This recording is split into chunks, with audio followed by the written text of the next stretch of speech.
السلام عليكم ورحمة الله وبركاته. أهلا بيكم في ليلة جديدة من ليالي دوري الأبطال. والنهاردة في ماتشين مهمين جدا، هي ماتش أنجولا وناميبيا اللي شغال دلوقتي، عدى منه ربع ساعة. وبعد كده هنتكلم على ماتش الكاميرون ونيجيريا، الماتش الصعب للفرقتين. الفرقتين ما بينهم مشاكل كتير قوي، ما بينهم مصانع الحداد من قديم الأزل. ولكن نيجيريا هي أقوى بكتير من الكاميرون على الورق، ولكن الماتش هيحصل فيه إيه ده اللي هنشوفه النهارده. جايين نتكلم على الماتش المهم جدا، الماتش المصيري جدا، هو بتاع منتخب مصر بكره، والتشكيله هتبقى عامله ازاي. ولكن مش عايزين ننسى ان لسه في ماتش غينيا وغينيا الاستوائيه. الفرقتين دول عاملين اداء جامد قوي. غينيا كده كده فريق قديم، غينيا كده كده فريق مش ضعيف، ولكن غينيا الاستوائيه على الناحيه الثانيه فريق قوي جدا، فريق متصدر مجموعته. مجموعه كان فيها نيجيريا وكوت ديفوار، يعني فرقتين تقال قوي، وهي عرفت تتصدر المجموعه دي، وكمان كسبت كوت ديفوار 4-0. تمام، حلو. طيب، وبعد كده هنروح للماتش الاخير بكره اللي هو ماتش مصر والكونغو.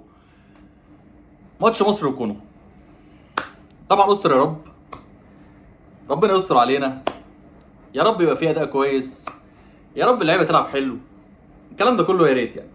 ولكن خلينا نبص بقى مع الاصابات بتاعه محمد صلاح، والاصابات بتاعه والاصابه بتاعه الشناوي، والاصابه بتاعه امام عاشور، ربنا باذن الله يشفيهم ويعافيهم كلهم. ومش هتكلم على محمد صلاح عمل ايه، محمد صلاح هرب، محمد صلاح ما هربش. محمد الشناوي، اشمعنى محمد الشناوي خرج يتعالج عادي لكن محمد صلاح ما ينفعش يخرج، والكلام اللي هو ايه التعبان اللي ملوش اي لازمه ده. فاحنا هنتكلم دلوقتي على الخطط، وهنتكلم على موضوع تاني هقول لكم عليه قدام ان شاء الله. طيب، اول حاجه انا شايف من وجهه نظري المتواضعه هي التشكيله دي. طيب، والتشكيله زي ما انتم شايفينها هنا كده هتطلع هنا اعتقد، هنا على حسب ما ابراهيم يقول يعني ان شاء الله تطلع هنا، ماشي.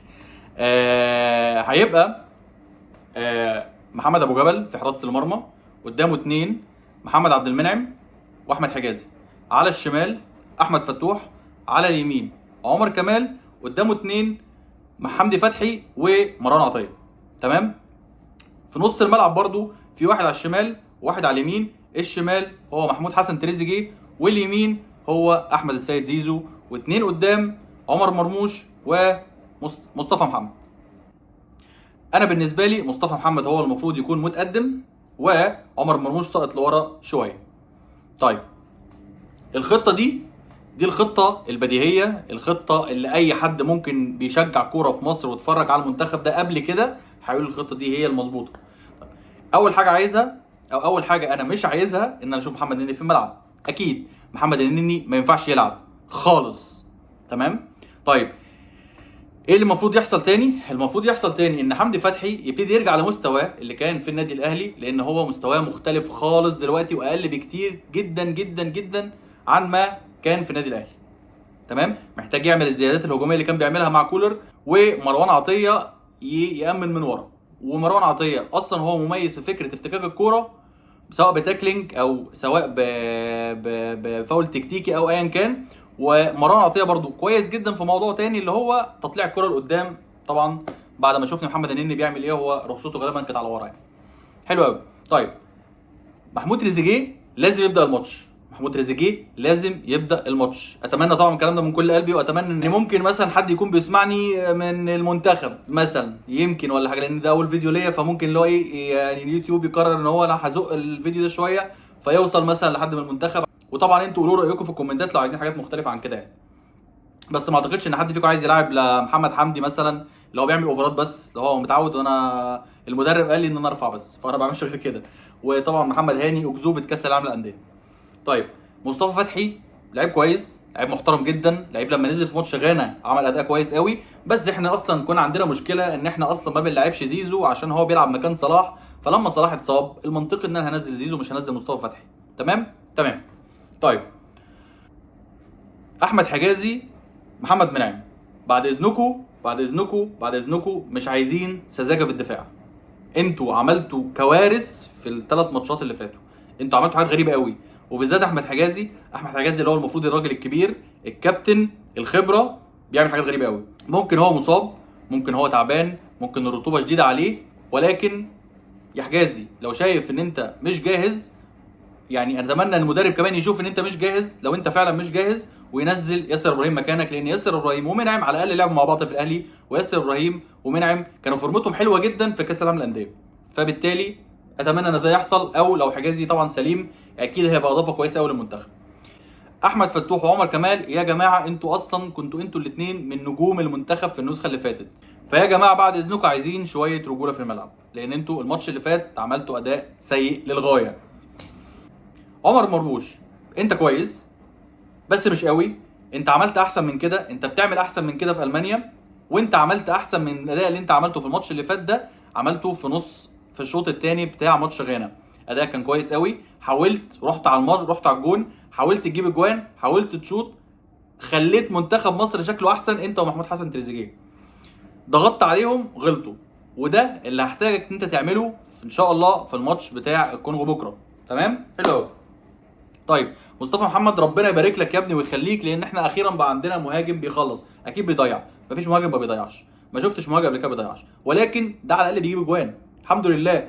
احنا 2010 ما عندناش مهاجمين يا جماعه، انتوا اكيد عارفين المعلومه دي، بس انا برضه حبيت افكركم بيها لو حد فيكم نسي. فان انت يكون عندك مهاجم بيجيب من انصاف فرص دي حاجه خرافيه. جون مصطفى محمد كان خرافي، الجون الثاني اللي جابه في الدقيقه 91، بعيدا عن طبعا احنا لبسنا جون في الدقيقه 93 وكنا فاكرين نفسنا بره البطوله، لحد ما الحمد لله موزمبيق يعني ادتنا قبله الحياه.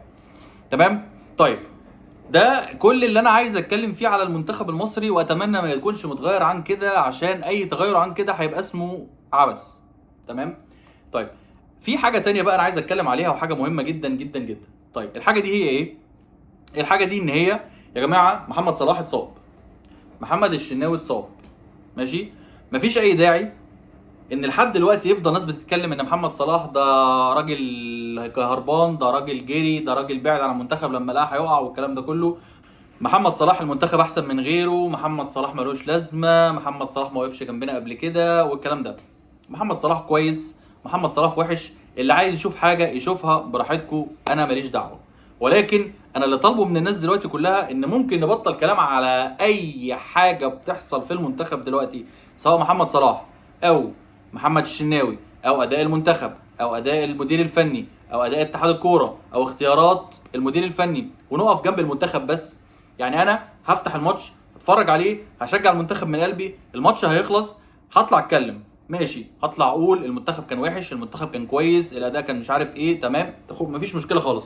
ولكن ما فيش داعي ان انا ادخل نفسي في صراعات جانبيه ملهاش اي لازمه، وان انا اعمل لغط ملوش اي لازمه في فكره محمد صلاح عمل ايه، وانسى خالص ان انا فريقي اصلا لسه ما طلعش من البطوله ولسه جوه ولسه عنده ماتش بكره. يا جماعه بعد اذنكم نركز شويه في الحاجات المهمه ونسيبنا من الحاجات التافهه اللي مش مهمه. محمد صلاح انت لما هتطلع تتكلم عليه بطريقه وحشه او بطريقه حلوه، ده مش هيكسب منتخب مصر، منتخب مصر اللي لسه في البطوله. فبعد اذنكم يا جماعه ممكن نسيبنا من موضوع محمد صلاح ده شويه ونركز على المنتخب. تمام؟ يا رب. في الاول وفي الاخر ده كان مجرد رايي، الله اعلم ده راي حد فيكم ولا لا، هل ناس متفقه معايا، هل ناس مش متفقه معايا؟ احب اسمع رايكم في الكومنتات جدا، واحب اشوف لو حد عنده تشكيله مختلفه عن اللي بقول فيها، ولو حد عنده مشكله في فكره ان احنا نقف في ظهر منتخبنا يا ريت برضو يقول لي عليها، وانا هرد على كل الكومنتات. وفي الاخر السلام عليكم.